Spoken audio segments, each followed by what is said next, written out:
Hey everybody, and Tony here with a review of the TV movie Fallen Angel, which had its premiere on CBS as part of the Hallmark Hall of Fame TV movie specials on November 23, 2003. It was directed by Michael Switzer, who was very well known for writing in a lot of television episodes.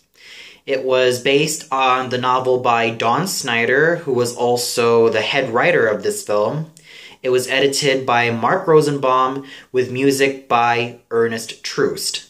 Now, I first heard about this TV movie when I saw the trailer on Hallmark Philippines ever since I was about 11 or 12 years old, and I was totally intrigued by the trailer. It was a very strong first impression, and it also starred Gary Sinise and Joely Richardson, two actors who had a very strong career in their craft.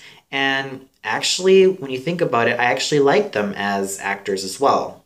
So I was quite impressionable when I was very young, and given the fact that this trailer had a very strong, long-lasting impression on me, I was quite curious about it, and it seemed very intriguing. I haven't watched this film for quite some time, until, well, mainly just this year. And even for many years, I've been tracking this film down online. And from what I've heard of the reviews, a lot of people who've watched this film said that this was excellent in its execution. It was heartwarming. It made them cry. It made them feel for the characters. It made them really, really feel for a lot of things. They said it was a great tale of second chances, redemption, finding love, finding hope, finding forgiveness, and everything. And they even went out of their way to say that this is definitely one of the best Christmas specials and Christmas movies that they've ever watched. So, the question is this: did my expectations exceed from what the trailer presented itself to be, or did it kind of falter? Or did it falter significantly? Let's find out, starting with the story. Now, the main story involves around the life of Terry McQuinn, who, growing up, had a very rocky relationship with his father because, well, his father was a workaholic. He didn't really seem to have time for his own son. And, well, at the same time, he tries to get his dad to, well, really be like father and son together, until one fateful night, a childhood friend of his named Catherine comes over for the holidays with her father and her mother.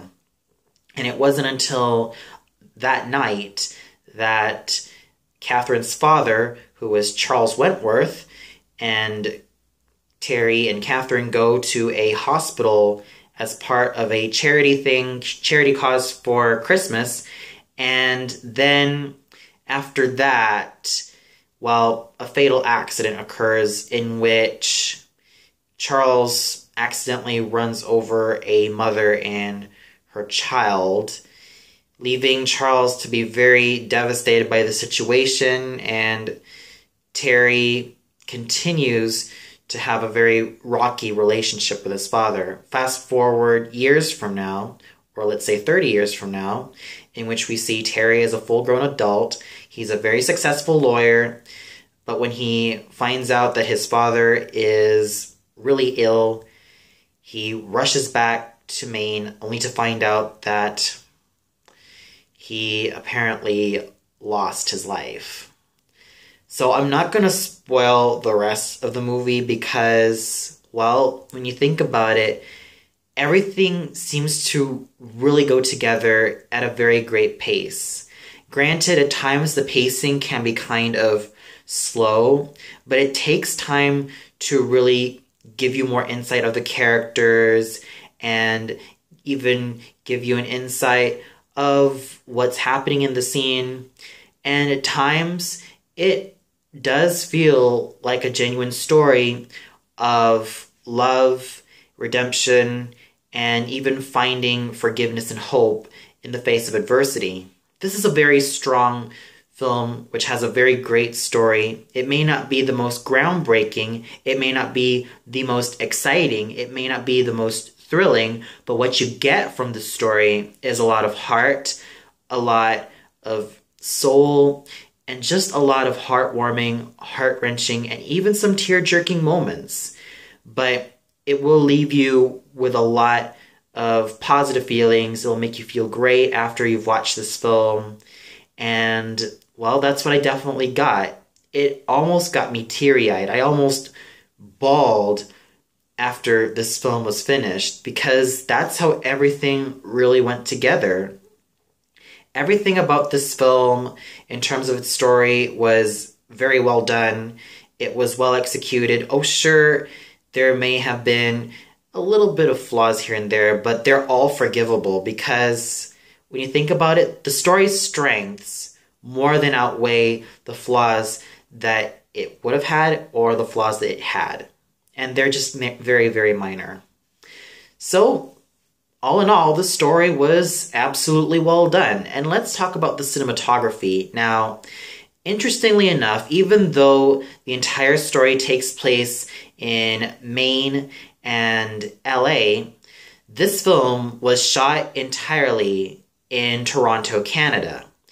And, well, considering the fact that I've also spent Christmas in Toronto last year, I have to say, just watching this film almost makes me miss Toronto entirely.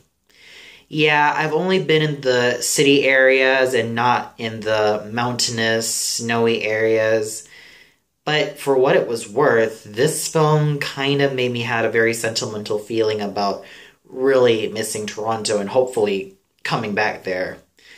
But it's safe to say that the cinematography done is quite well done. There was like one sort of a flub in which we don't really get to see Catherine's close-up in the scene where Terry, Olivia, and Catherine are driving to see if there could be any men to help them rebuild the house, and we don't really get to see like a good perspective of her at first, but once she almost finishes her sentence, then we get a better perspective of her.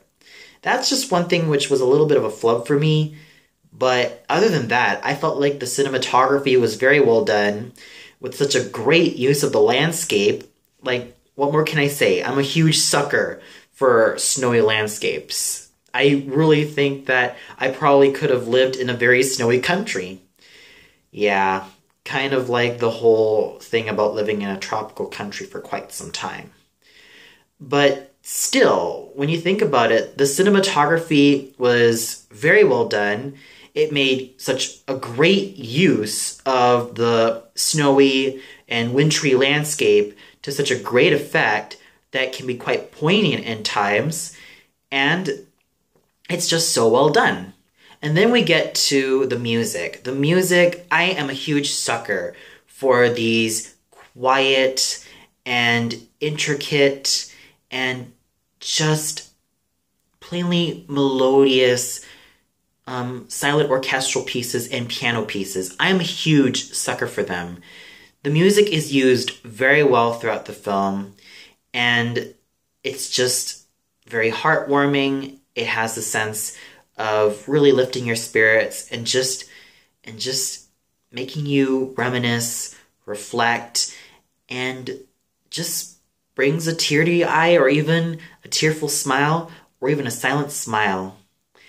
Let's just say that I'm totally impressed with Ernest Troost as a composer, and just say that the music was very well done. I really love listening to this type of music. Of course, even though I'm a huge opera fan, I'm also a huge fan of these silent classical music pieces, these silent piano pieces, the silent orchestral pieces that are so lovely and lush and soft. I am just a huge sucker for that. And then we get to the characters, starting with Terry McQuinn, who pretty much carries the weight of the story. Now, we first see Terry McQuinn as this young, inquisitive boy who is just almost like any other boy. And we also get to see the first strains of how his relationship with his father is.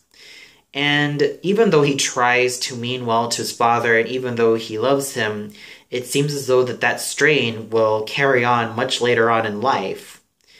But he also becomes very good friends with Catherine and her father, leading to very great moments with them. And even after the accident happened, and once Terry grows up graduating from high school, we get to see that there is a lot more of the strained relationship, stating that Terry's father has never came to his graduation. He just didn't even bother at all because of his work, which really precedes him into how he carried this burden as an adult, especially when working as a lawyer. Terry is a very fascinating character because you get to feel for him, you get to really wonder how he's able to make it out of these situations, as painful as they could really be. And I could say that he's a character that I'm sure a lot of us can relate to. And then we get to the main heroine, Catherine. Now, Catherine starts off as a very cheery and very inquisitive young girl until we fast forward to seeing her as an adult, in which she has an adopted blind daughter by the name of Olivia. Catherine, well, she has extremely vague memories as to what happened. It's probably easy to say that because of the accident which occurred, well, when she was still a kid, and because of that almost near fatal injury which she had, she really wanted to just forget that memory ever existed. She is also a very fascinating character as she works well off of Terry, but her relationship as a mother to Olivia is also very heartwarming. You could really tell that this woman really does care for her own foster daughter, and you could really see the love that she's giving to her. You could really see just how genuine she is, or how genuine she tries to be as a mother figure to this little girl. And her moments with Terry are equally as heartwarming, and you really root for them to really be together and stay together. And when it comes to their chemistry, it's absolutely awesome. Then we get to Warren Wentworth, who starts off as a very enigmatic character, yet a very wise character. He pretty much serves as sort of a mentor figure to Terry when his father passed away. Warren is an enigma, but he's a very fascinating enigma, as he does see that Terry does have a lot of crap in his life that he needs to excise, and he pretty much knows that, well, as even a son of a father he used to know, he feels a connection with him, and Terry does feel a pretty special connection with Warren, as if though that Warren is almost like an uncle that he never had. And then we get to Charles Wentworth, who is Warren's brother. Now, throughout the film, Charles is a very well-meaning and pretty much almost like a doting father. But until that fatal accident occurs, he starts to become a lot more traumatized and even, well, runs away from everyone around him, causing, well, even his own daughter to say that, well, she felt like she never had a father. She felt like she was an orphan. I mean, what more can you expect for someone who's grown up with this when she was 4 years old until now? Yeah, Charles is also a very fascinating character, and he's someone that I'm sure a lot of people could really feel for. I'm sure that he is someone that people can sympathize or even empathize with.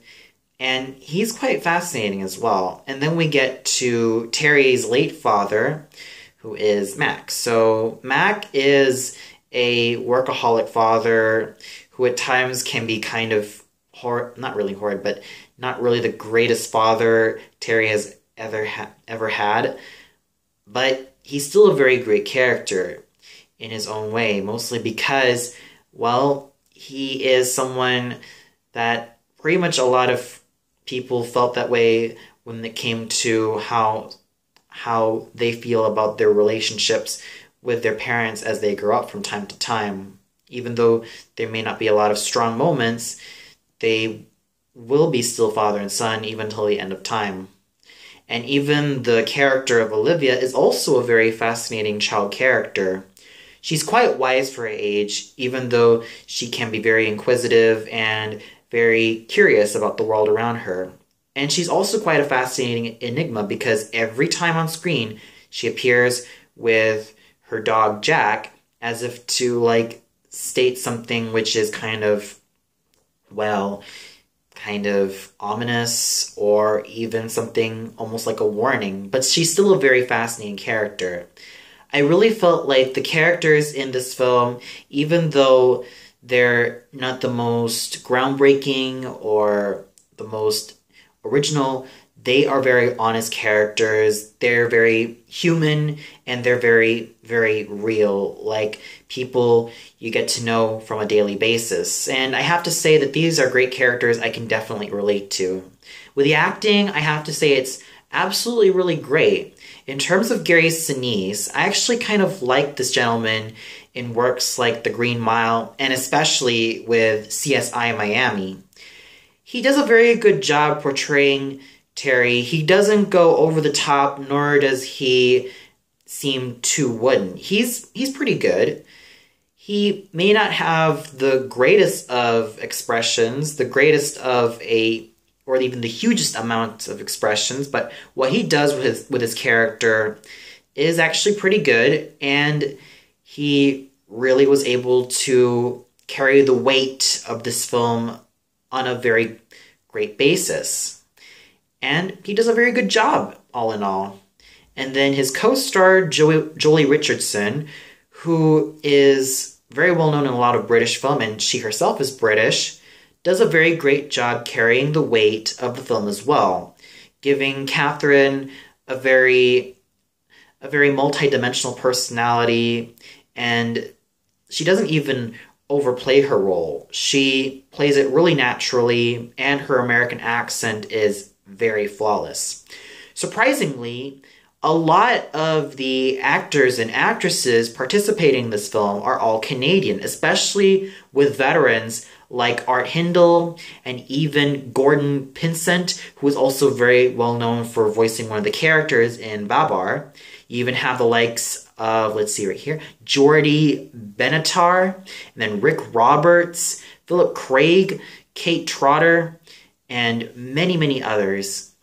These are very, very great actors, especially Gordon Pinsent, who gives a very mysterious and very interesting vibe to Warren, and especially with Geordie Benatar, who displays a lot of sweetness and innocence as Olivia.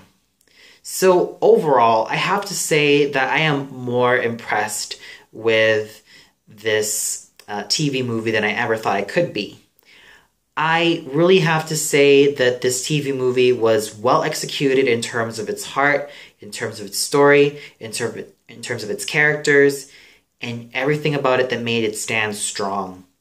And it's also quite underrated as well, compared to a lot of TV movies, or even compared to a lot of holiday specials, and even compared to a lot of Christmas movies. Compared to them, it's actually quite underrated, and not a lot of people know about it. So, with that said, I give this film a well-deserved 4.5 out of 5 stars. It is so worthwhile watching, even though there can be things about this film that may not make it stand out too much. It still makes up for the strength of its story, the strength of its characters, and the heart that it gives in terms of what these characters really go through. And Gary Sinise and Joely Richardson do a very great job in really carrying the weight of this film in terms of its drama, in terms of its storytelling, and it's just well done all throughout. I highly suggest you go check it out. I'll even post the link on the description box below where you can see the film on YouTube. So, as I said, it's a very well done film, so please do yourself the favor and go check this film out. It is a great Christmas movie. It is something that is heartwarming, something that can be powerful, and something that is very poignant. Please go check it out. Well, that's all for now. Be sure to tune in later for my review of Der Rosenkavalier by Richard Strauss, which will be shown at the Wiener Staatsoper. So until then, see you later, everybody.